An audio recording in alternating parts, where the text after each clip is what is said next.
오늘 스바냐 말씀 통하여서 근심하는 자를 모으리니라는 제목으로 하나님 말씀 함께 나누도록 하겠습니다.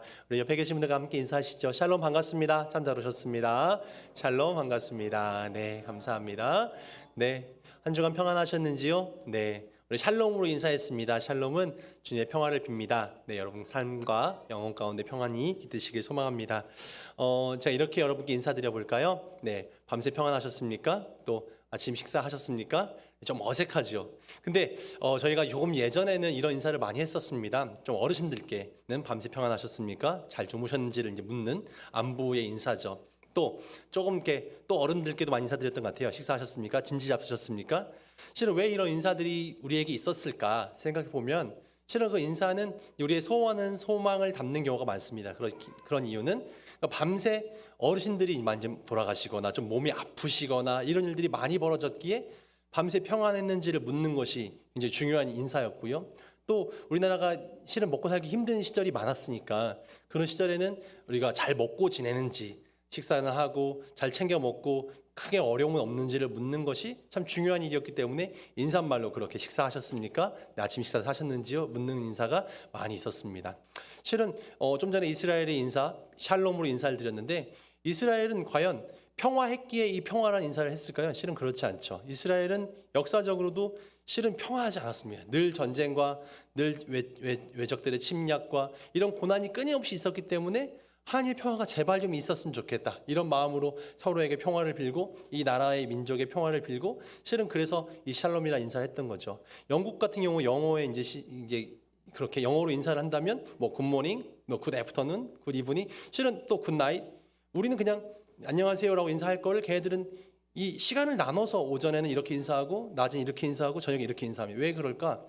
이 영국 같은 경우는 날씨가 너무 변덕이 심하니까 그들의 인사는 실은 날씨에서 비롯됐다고 이야기하더라고요. 그래서 날씨의 변덕 따라 아침에 날씨가 어떤지, 점심 때 기상이나 이 상태가 일하는 데 상태가 어떤지, 저녁의 기상이나 일하는 상태가 어떤지 이런 것들이 늘 관심사였기 때문에 인사에도 그렇게 이 시간을 나누어서 이렇게 인사를 했다고 합니다. 이처럼 인사법이라든지 또 인사법뿐만이 아니라 지명들도 그런 이름이 많죠. 샬롬 이야기를 드렸는데 예루살렘이라고 한다면 이 샬렘이 이 샬롬에서 왔습니다. 그래서 이 예루살렘은 평화의 도시라는 뜻을 가지고 있어요. 그래서 실은 예루살렘 또한 평화가 별로 없는 도시였습니다.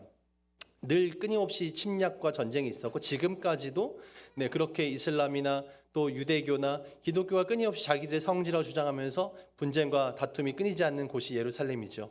이처럼 현실은 그렇지 않기에 반대되는 소망을 담아서 이렇게 지명으로 인사로 이렇게 유래로 하는 경우가 참 많이 있습니다. 개인의 이름도 그런 경우가 많죠. 제 친구 중에 우람이라는 친구가 있는데요. 그 친구는 전혀 우람하지 않고 키가 160대 초반에 몸무게가 50kg 초반 나가는 저랑 거의 반대되는 친구였어요. 근데 그 친구의 이름은 우람이었어요. 그러니까 너무 작게 애가 태어나니까 부모가 소망을 담아서 이 친구가 좀 아이가 건강하게 우람하게 자랐으면 좋겠다라는 마음으로 이 아이의 이름을 그렇게 지은 거죠. 하지만 너무 작게 컸어요.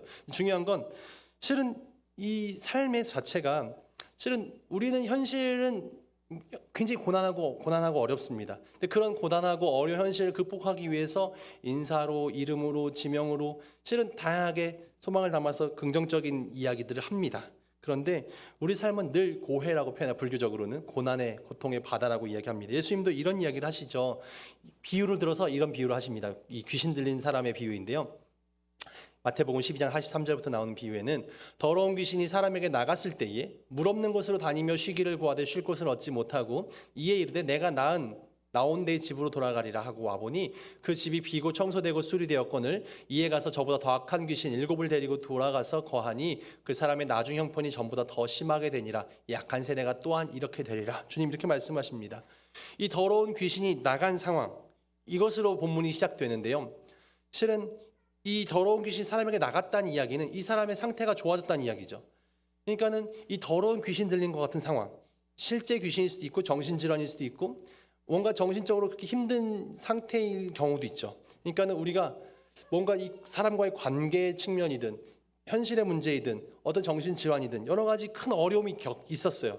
근데 이것을 극복합니다. 귀신이 나가게 되었다는 이야기는 하나님의 도우심이든지 사람들과의 관계를 통해서 아니면 개인의 어떤 노력을 통해서 이 문제들을 해결했어요. 그래서 귀신처럼 느껴지는 악하고 잘못된 문제들이 해결되어졌어요. 너무 좋은 일이죠.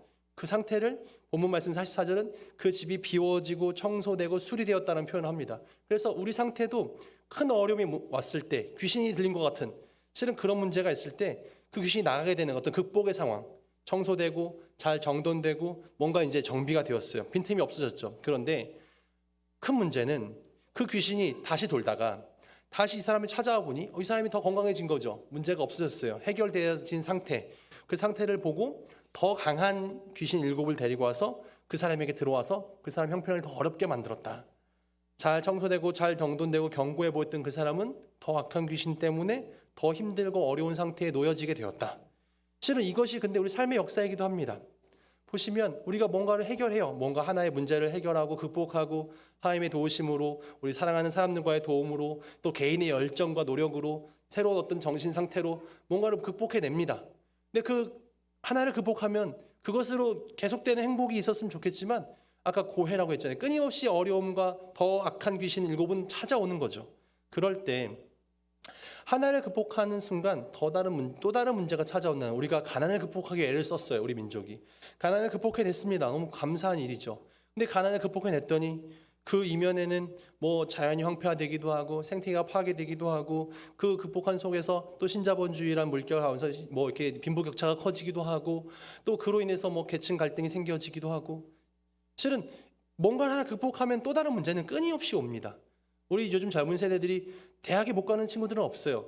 뭔가 그만큼 경제적으로 여유가 생겼던 거죠. 그런데 그 이면에는 또 다른 학벌이나 학력주의가 더 큰 어려움들이 또다시 발생해서 우리들 또 힘들게 하는 것이죠. 신앙도 마찬가지로 내가 노력합니다. 내가 하나님 뜻대로 살기 위해서, 내 믿음을 더 키워내기 위해서 내가 열심히 기도도 하고 말씀도 보고 믿음을 키워나가는 과정 속에서 어떤 분들은 집사도 되고 또 안수집사도 되고 권사도 되고 합니다. 장로도 되고 목사도 되는 거죠. 그런데 그렇게 내가 직분을 얻고 내가 교회 내에서 뭔가 역할을 한다 해도 내 신앙이 이제는 내가 성장한 것 같아. 내가 이제 흔들리지 않는 믿음의 상태를 얻은 것 같다 하지만 또 다른 시험은 끊임없이 내가 권사가 돼도 찾아오는 것이고 목사가 돼도 찾아옵니다. 내가 이만하면 되겠다 싶은 그 상황에서 내가 이제 정리가 되었어. 내 마음의 의심이나 혼란이나 근심 걱정들이 이제 없어야지 내가 극복했어. 하지만 또 다른 어려움들은 끊임없이 7 귀신을 데리고 우리에게 찾아옵니다. 수많은 그리스도인들이 지금도 이 교회에 나와 예배하고 나름의 만족스러운 마음으로 교회를 나가지만 그 나가면서 우리 마음속엔 여전히 또 다른 어려움이, 또 다른 근심과 걱정이, 또 다른 유혹이 우리에게 찾아와서 우리를 넘어뜨립니다. 또 우리는 위장된 어떤 평화로, 위장된 신앙의 만족 상태로 괜찮겠거니 하고 그냥 그렇게 살아가는 경우가 참 많이 있습니다. 착각이죠. 우리 신앙의 또 삶의 안전지대는 계속해서 있는 것은 아닙니다. 보장할 수 없죠. 오늘 예수님께서는 우리에게 이런 말씀도 주십니다. 마태복음 11장 6절에 누구든지 나로 말미암아 실족하지 아니한 자는 복이 있도다. 주님을 믿는데 실족합니다. 보십시오. 우리가 신앙생활을 하지 않았다면 내가 죄인일 일이 없습니다. 우리가 굳이 법을 어기지 않고요. 굳이 우리가 미운 마음, 악한 마음으로 뭐 이렇게 범죄를 저지르지 않습니다. 여러분 다 훌륭하신 분들이니까 그렇게 손가락질 받을 만한 행동을 하지 않죠. 죄인이란 말을 들을 일이 없습니다. 근데 교회에 나왔더니 맨날 죄인이라는 거예요. 회개하라고 합니다. 내가 예수님 안 만났다면 내 양심의 가책 느낄 일도 없는데 내가 저 사람 용서하지 못해서, 내가 저 사람 돕지 못해서, 뭔가 우리에게 내가 예수님 믿었기 때문에 내가 더 사랑하지 못해서 죄송합니다. 내가 더 나누지 못해서 죄송합니다. 이런 마음이 생겨지는 거예요. 내가 하나님 앞에 서니 늘 부끄럽고 늘 죄인인 것이죠. 내가 예수님 아니었다면 여기 넘어질 일은 없을 텐데 그냥 내가 우리나라의 법에 지정하는 그것만 내가 잘 지키면 되지, 내가 저 사람을 품어주지 못해서, 내가 저 사람을 용서하지 못해서, 내가 더 베풀고 나누지 않아서 가질 양심의 가책을 느낄 필요는 없잖아요. 근데 예수님 때문에 내가 실족하게 되는 거죠. 실은 신앙생활하면, 교회 다니면 모두가 행복하고 모두가 평안하고 축복만 가득했으면 좋겠지만 실은 신앙은 그런 이야기만 하고 있지 않습니다. 예수님 말씀하시는 평안이 그게 아니라는 데 문제가 있습니다. 요한복음 14장 27절에 예수님은 이런 말씀도 우리에게 주십니다. 평안을 너희에게 치노니, 하나님께서 우리에게 평안을 주십니다. 그런데 곧 나의 평안을 너희에게 주노라. 내가 너희에게 주는 것은 세상이 주는 것 같지 아니하니라. 너희는 마음에 근심하지 말고 두려워하지도 말라. 우리는 평안을 이렇게 생각합니다. 건강하고 안전하고 부부 가정이 화목하고 자녀들은 사고치지 않고 열심히 잘 살아가고 세상이 말하는 평안이나 교회를 다니는 우리나 동일하게 평안을 같이 갖고 있죠. 평안에 대한 생각은 동일합니다. 그렇지 않습니까? 교회를 전혀 안 다니는 사람들이 생각하는 평안이나 우리가 가지고 있는 평안이나 생각이 똑같아요. 그렇다면 주님 말씀하시죠. 세상이 주는 것과 같지 아니하다라는 주님의 평안은 다른 얘기라는 거죠. 우리는 이렇게 평안을 생각합니다. 우리가 사업이 잘 되어지고 물질적으로 어려움 당하지 않고 건강하고, 실은 이것이 하나님 주시는 평안이었으면 좋겠어요. 그것이 하나님 주신 평안이라고 믿습니다.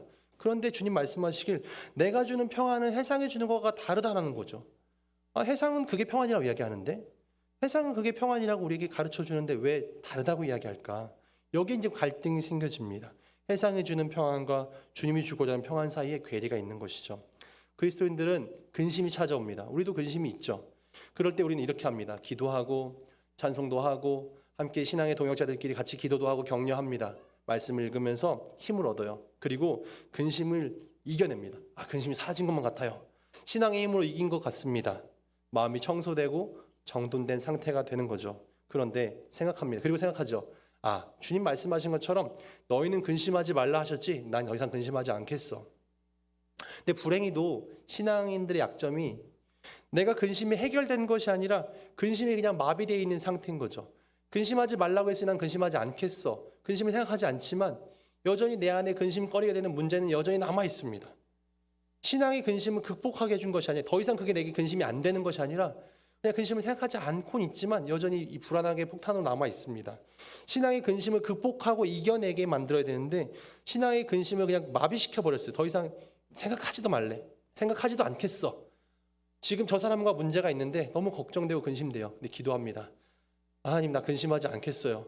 그리고 그 사람과의 그냥 갈등의 문제를 그냥 해결해 버리고 더 이상 근심의 문제를 더 이상 생각하지도 않고 그냥 생각을 끊어버립니다. 실은 이거는 문제 해결된 것이 아니라 주님 주신 평안이 내게 찾아온 것이 아니라 더 이상 문제를 생각하지 않고 있는 거죠. 근심거리가 되는 문제를 더 이상 생각하지 않는 것은 근심이 마비되고 현실을 잊어버리게 만드는 겁니다. 사람들이 비판하는 종교가 아편이라고 얘기했던 칼 마르크스의 얘기처럼 실은 그 종교가 잘못 작용하고 있는 거죠. 우리에게 문제 해결을 찾아 주신 것이 아니라 문제를 아예 생각하지 않게 만드는 역할을 한 거죠. 종교가.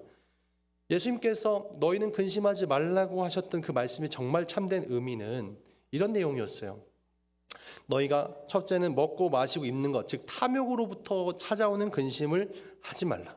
둘째는 하지 않아도 될 마음의 근심들, 즉 경쟁심이나 시기심이나 죄의식이나 열등감 같은 생각들, 그런 것으로부터 찾아오는 근심들, 이런 것은 쓸데없다.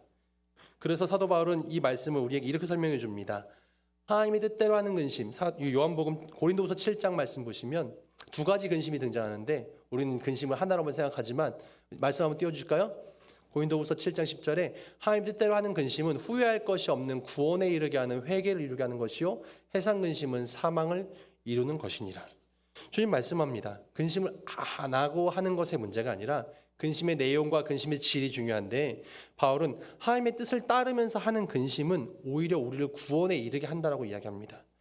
진정한 신앙은 바른 근심을 하는 것인데, 흔히들 우리는 다른 근심을 하면서, 그러니까는 근심하면 안 돼. 그러니까 세상이 주는 아까 먹고 입고 자고 여기에 필요한 근심들, 또 다른 사람과의 어떤 경쟁이나 이런 것들을 찾아오는 근심들, 이런 것들을 맨날 생각하니까 이건 안 하겠어. 어떤 신앙 좋은 분들 이런 얘기를 합니다. 나는 걱정 안 해. 하나님께 다 맡겼어. 내 자식 문제도 다 하나님께 맡겨버렸어. 그랬더니 다 하나님께서 알아서 책임져 주시더라고. 틀리지 않죠. 맞는 얘기입니다. 저희 어머니도 맨날 저한테 하시는 얘기 그것이에요. 저도 고등학교 때부터 자취 생활을 했고 나름 공부를 열심히 하려고 했어요. 근데 부모님이 잔소리해서 공부를 한 게 아니라 제가 다른 친구보다 못하는 게 싫어갖고 막 공부를 했어요. 그리고 저희 집이 가난하니까 등록금을 어떻게든 해결해 봐야겠다 싶어가지고 근로장학생도 하고 성적장학금도 하고 막 직책장학금도 하고 어떻게든 돈을 좀 모아보려고 막 그러고 열심히 했던 것 같아요. 근데 저희 부모님은 하는 얘기가 하나님께서 알아서 책임져 주셨어. 돈도 안 들게 키워주셨어. 저희 부모님의 어머니의 간증거리예요. 근데 물론 하나님께 맡기고 하나님께 책임져 주십니다. 저도 그런 신앙과 그런 믿음을 가지고 있어요. 그런데 이 말이 잘못 해석되면 하나님께서 내게 맡겨주신 것에 대한 어떤 하나님 내게 맡긴 책임을 아예 그렇게 놔버리는 경우가 생깁니다. 무슨 얘기냐면 하나님께 맡기는 것이 좋은 신앙이면 하나님께서 알아서 키우시지 왜 우리에게 맡겨주셨을까? 보세요. 저에게 이 비승교회라는 교회의 담임 목회자로 저에게 이 사명을 맡겨주셨어요. 근데 하나님께 나 맡겼으니 나는 더 이상 고민하지 않겠어. 근심하지 않겠어. 이런 태도는 어떤가요? 가끔 제가 이제 게을러서 또 책임지기 싫어서 그냥 하나님께 맡겨버리는 경우가 종종 있는데, 내가 이 사람과의 해결의 문제가 너무 힘들어. 이 사람과 이 문제를 같이 해결해내야 되는데 이게 너무 힘들어. 그냥 난 이거 하지 않고 하나님께 맡겨버리겠어. 이거는 믿음의 맡김의 문제가 아니라 안 하겠다는 어떤 방임이죠. 내게 자녀를 맡겨주신 하나님의 이유는 이 자식을 가지고 근심하라고 내게 맡겨줬어요. 자식 걱정 끝도 없죠. 공부를 시키고 입시하고 또 취업을 걱정하고 또 결혼을 걱정하고 또 자녀 출산을 걱정하고 계속해서 걱정 끝도 없습니다. 그런데 이게 걱정 안 할 문제입니까? 하나님께 다 맡겨버리면 나 걱정하지 않겠어. 그리고 믿음의 태도로 걱정 안 하는 건 너무 훌륭한 자세이지만, 내게 맡겨주신 내 사명이 있죠. 내 가정과 내 자녀와 내 일터와 내 교회와 내게 맡겨진 이 여러 가지 사명과 내 어깨에 짐들이 있어요. 근데 이거 근심 안 할 수 있습니까? 근심해야죠. 여러분들 부대에서 맡겨진 역할 근심 안 하고 됩니까? 고민 안 하고 됩니까? 같이 고민하고 해결책을 모색하고 여러 참모들의 의견도 모으고 지혜를 모아서 가장 좋은 나은 방향으로 나가야죠. 근데 난 근심하지 않겠다. 난 다 맡겨버렸어. 내 역할을 하지 않으려 하는 자세가 신앙인들의 태도에서 많이 나타난다는 것이죠. 심각하게 고민해야 되고 심각하게 근심해야 되죠. 신앙인들의 근심은 실은 기도로 나타납니다. 하나님의 뜻을 따르고자 하는 근심이죠. 내가 이런 문제가 있는데 여기서 하나님의 뜻을 어떻게 따라가면 좋겠습니까? 하나님, 세상은 나에게 이런 방법을 가르쳐 주는데 하나님의 말씀은 이런 다른 방법을 제시합니다. 난 여기서 어떻게 선택해야 될 거야? 하나님, 나 이게 참 근심되고 고민되고 걱정됩니다. 이런 기도가 나의 기도가 되어지는 것이죠. 예수님은 이 땅에 오셔서 내가 이 땅에 평화를 주러 온 것이 아니라 검을 주러 왔다고 말씀하십니다. 그냥 모든 게 좋고 좋은 게 좋은 거지 뭐. 신앙은 믿음대로 좋은 게 뭐 이게 다 행복하고 평안하고 모든 게 사람이 좋고 긍정적이고 좋죠. 하지만 주님께서는 이 땅 가운데 십자가를 지러 오셨고 이 땅 가운데 검을 지러 오셨고 이 땅에 불을 던지러 오셨다고 말씀하십니다. 십자가 지실 때도 허허 웃으며 돌아가지 않으셨어요. 끊임없이 저 죄를 짓고서도 죄가 뭔지 몰라 하는 저들의 아픔에 대해서 같이 고민하고 절규하시면서 돌아가셨죠. 오늘 말씀으로 들어갑니다. 스바냐 선지자가 오늘 이야기를 합니다. 스바냐 선지자가 언제 살았냐면 이 남북 이스라엘이 두 개 분열 왕국이 되었고 북이스라엘이 아수르에게 멸망을 당합니다. 그리고 남유다가 아직 남아 있어요. 그 시대에 활동했던 선지자가 스바냐 선지자입니다. 근데 스바냐 선지자가 당시 상황을 볼 때 너무 이게 지금 말도 안 되는 상황인 거죠. 왜냐하면 이 남유다 왕국이 그래도 이스라엘 신앙의 그런 민족인데 신앙은 다 까먹고 아수르에게 속국이 되었어요. 아수르에게 조공을 바치고 그 아수르에게 눈치를 보면서 살고 있는데 거기서 아수르의 온갖 종교와 온갖 타락한 문화들이 끊임없이 들어오고 왕이나 귀족이나 종교 지도자들은 그 아수르의 눈치를 보며 살기 위해서 잘못된 일을 막 합니다. 부정부패가 판을 치고 있고 백성들의 삶은 굉장히 피폐해 있었어요. 나라가 망하기 직전입니다.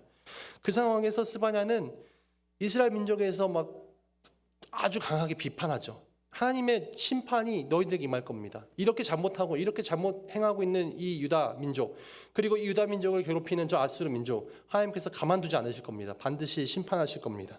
이런 얘기가 1장부터 3장까지 13절까지 쭉 이어집니다. 그리고 나서 오늘 본문 14절이 시작되는데요. 오늘 본문 14절 잠깐 볼까요? 14절 보시면 갑자기 내용이 바뀌었어요. 시온에 따라 노래할지어다. 이스라엘아 기쁘게 부를지어다. 예루살렘 따라 진심으로 기뻐하며 즐거워할지어다. 지금 상황은 하나도 노래 부를 만한 기뻐할 만한 상황이 전혀 아니었어요. 이스라엘 민족에게는. 지금 나라는 거의 풍지박산이 나 있고 돈 있는 사람들 귀족들만 잘 먹고 잘 살고 있는 상황이었어요. 지금 스바냐는 굉장히 화가 나 있는 상태였어요. 도대체 어떻게 이스라엘 민족이 이럴 수가 있는가. 그런데 갑자기 오늘 14절부터 노래하고 찬양하고 기뻐하자는 거죠. 이게 도대체 무슨 얘기인가? 그 이유에 대해서 15절에서는 하나님께서 유다가 받을 형벌을 없어주실 것이다. 그리고 원수들을 무찔러 주실 것이다. 그리고 우리에겐 다시금 화를 당하지 않게 지켜주실 것이다. 그리고 17절에 그 하나님께서 우리를 그렇게 사랑하시고 주님께서 그렇게 해주실 것이다 라고 이야기합니다. 이 얘기를 보면 이렇게 생각됩니다. 역시 근심할 거 없어. 하나님께서 우리에게 이렇게 해결책을 주시는구나. 우리를 구원해 주시고 원수들을 멸해 주시고 우리를 다시금 화 당하지 않도록 지켜주시는구나. 그래서 기뻐하라고 찬양하라고 하는구나. 실은 그렇지 않습니다. 18절 말씀 보시면 이렇게 이야기합니다. 내가 절기로 말미암아 근심하는 자들을 모으리니 그들은 내게 속한 자라. 그들에게 지어진 짐이 치욕이 되었느니라. 주님께서는 알아서 유다를 구원하겠다. 사람들은 가만히 있고 기도만 해라. 믿기만 해라. 하나님께서 알아서 버거운 문제들 다 해결해 줄게 라고 이야기하지 않습니다. 거기에 우리는 아멘 하기만 하면 하나님께서 알아서 책임져 줄게 라고 이야기하지 않으시고요. 너희가 절기로 말미암아 근심하는 자들을 내가 모으겠다. 20절 말씀도 내가 그때 너희를 이끌고 그때 너희를 모을지라 라고 말씀하십니다. 사람들을 모아서 하나님의 뜻을 이루는 나라를 만들어서 내가 그 문제들을 해결해 나갈 거다라고 이야기하십니다. 하나님 척척 알아서 하시는 분이 아니라 사람들을 모아서 사람들의 힘으로 사람들을 통하여서 역사하시고 새 역사를 이루어 가시겠다. 그것도 다른 사람이 아니라 근심하는 자, 근심할 자를 모아서 새 역사를 시겠다. 오늘 본문 18절에 절기라는 표현이 나옵니다. 절기로 말미암아. 이 절기는 예배를 상징합니다. 예배를 위해 근심하는 자를 내가 모으겠다. 주님 말씀하시죠. 그렇게 본다면 예배는 다른 것이 아니라 보통 저도 예배를 이렇게 생각했어요. 세상이 힘들죠. 우리를 근심하게 만듭니다. 그런데 주님이 나오면 이 근심이 다 잊혀지고 근심스러운 생각이 다 해결되어지는 마음의 평안, 세상에 줄 수 없는 하나님의 평안이 여기 있구나. 이걸 얻는 시간이 예배 시간인 줄 알았어요. 근데 스바야 선지자가 얘기하는 구약의 예언자들이 얘기하는 예배는 거기 나와서 근심하라는 거예요. 지금 무슨 얘기일까? 세상이 힘드니까 여기 와서 잊어버리세요가 아니라 예배란 근심하는 자들의 모임입니다. 세상을 근심하고 그 안에 살고 있는 내 자신을 근심하고 그런 사람들의 모임이 예배였다는 거예요. 교회였다는 거예요. 무슨 얘기냐? 그래야 세상이 바뀌고 세상 가운데서 내가 내 삶이 새로워질 수 있기 때문에 내가 보니까 하나님의 뜻이 이 땅 가운데 이루어지지 않고 있어. 이 문제가 정말 심각해. 이 문제 어떻게 할까? 함께 모여서 같이 하나님의 뜻을 구하고 하나님의 지혜를 구하고 나 혼자 안 되니까 함께하는 동역자들 통해서 함께 능력과 용기를 모아서 격려하면서 우리는 계란과 같지만 저 강력한 바위와 같은 저 악한 세력과 싸우자니 우리는 힘이 없지만 같이 근심하면서 고민하면서 이 문제 어떻게 해결할까? 우리 능력은 없지만 하나님의 능력으로 같이 한번 부딪혀보자. 어떻게든 해결해보자. 근심하고 방법을 모색하고 찾아내고 실은 이게 우리의 예배와 교회가 되어야 한다는 거죠. 우리는 늘 근심합니다. 하지만 그 근심 걱정이 아까 사망에 이르게 하는 근심, 내가 어떻게 하면 잘 먹고 잘 살까? 내가 어떻게 하면 늘 이렇게 평안하게 안락함을 누리며 살아갈까? 실은 우리는 그런 것 때문에 근심합니다. 나는 왜 쟤보다 잘 먹고 잘 살지 못할까? 근심하고 걱정합니다. 하지만 그런 근심 걱정이 아니라 세상에 문제가 있고 내가 문제가 있고 그것 때문에 내가 근심스럽고 근데 내가 주님 전에 모여서 주님 내가 살면서 내가 자꾸 하나님 뜻보다 내 욕망에 사로잡혀 사는 내 삶이 참 근심스럽습니다. 하나님 내 인생 어떻게 할까요? 하나님 앞에 내 문제를 내어놓고 내 마음속에 성령께서 임재하셔서 역사하셔서 내 삶이 조금 더 주님 모습 닮아가는 성화의 삶으로 내가 바뀌어질 수 있도록 나와 함께 해주십시오. 근심하고 방법을 찾아내고 나를 변화시켜달라고 기도하고 나 혼자 안 되니까 우리 신앙의 동역자들 통해서 함께 마음을 모으고 격려하고 손잡아주고 그런 긴장과 근심을 가지고 우리가 모여 있는 거죠. 그게 우리 예배가 되고 교회가 되어질 때 하나님께서 약속하시는 20절 말씀 보니까 그런 이들에게 너희에게 천하 만민 가운데서 명성과 칭찬을 얻게 하리라. 그냥 너희들 그렇게 자기들끼리 모여서 그냥 그러고 끝나는 게 아니라 그런 너희들 가운데 하나님께서 그 모든 문제를 해결해 주시면서 너희에게 칭찬과 명성을 얻게 하겠다. 이렇게 말씀하십니다. 지난 우리 땅에 우리 대한민국 가운데 기독교 신앙에 들어온 지가 이제 한 130년 됐어요. 140년 됐습니다. 많이도 안 됐어요. 그런데 그 140년 동안에 우리 교회가 그리스도인들이 이 땅의 가치를 얻기 위해 전전긍긍했어요.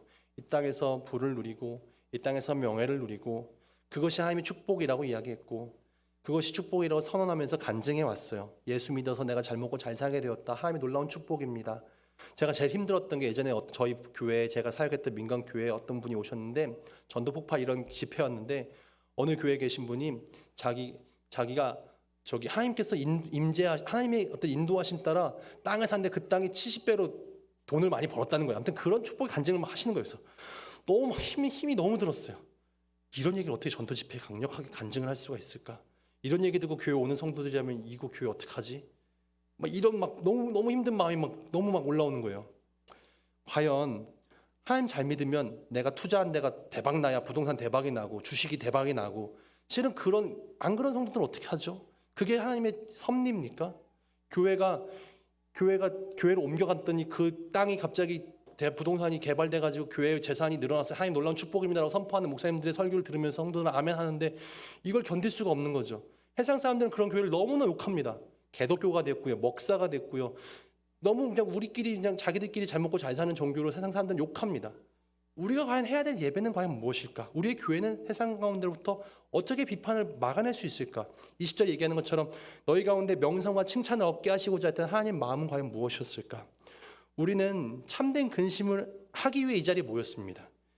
각자 자기 이익에 급급한 욕망으로 하는 근심이 아니라 참된 삶이 무엇일까? 참된 공동체는 어떻게 이루어갈 것인가? 참된 교회는 어떻게 이룰까? 참된 바른 세상, 하나님 나라는 어떻게 이루어갈 것인가? 같이 이 세상이 잘못된 것에 고민하고 근심하고 같이 모여서 근심거리를 같이 한번 모색해보면서 문제를 해결하기 위해서 애쓰고 내 힘으로 안 되니까 하나님의 능력을 구하고 혼자는 용기가 안 나지만 하나님이 주신 용기를 가지고 함께 발맞춰 나가면서 그런 세상을 꿈꾸자. 이게 우리의 교회가 되어야 되고 그런 교회 가운데 하나님께서는 칭찬과 명성을 더해 주시며 능력을 발휘해 주신다고 약속하십니다. 아기 예수의 탄생을 기다리는 대림절기를 보내고 있습니다. 해상을 위해 기꺼이 십자가를 지시고 해상을 염려하셨어요. 하나님께서 이 땅을 염려하셨죠. 내가 창조한 피조물들이 이 세상이 사탄 마귀의 영향에 휩쓸려 가고 사망으로 가는 이 꼴을 볼 수가 없으셨죠. 염려하셨어요. 그래서 독생자 아들 예수 그리스도를 이 땅에 보내주셔서 그분의 보혈로 우리를 구원해 주셨습니다. 그분의 뜻을 우리가 안다면 그 염려를 우리도 함께 해야죠. 잘못돼 가고 있는 문제들을 가지고 정말 헛된 고민과 헛된 가치관 가지고 휩쓸려가는 우리 젊은이들을 보면서 어떻게 저들을 위해서 우리가 기도하고 마음 모으고 생명과 복음을 전할까 고민하고 근심하고 실은 우리 그런 교회 되었으면 좋겠어요. 가치 있는 근심을 할 수 있는 우리 귀한 성도들, 우리 복된 대림절 되어지기를 주님의 이름으로 축원드립니다. 아멘. 기도하겠습니다.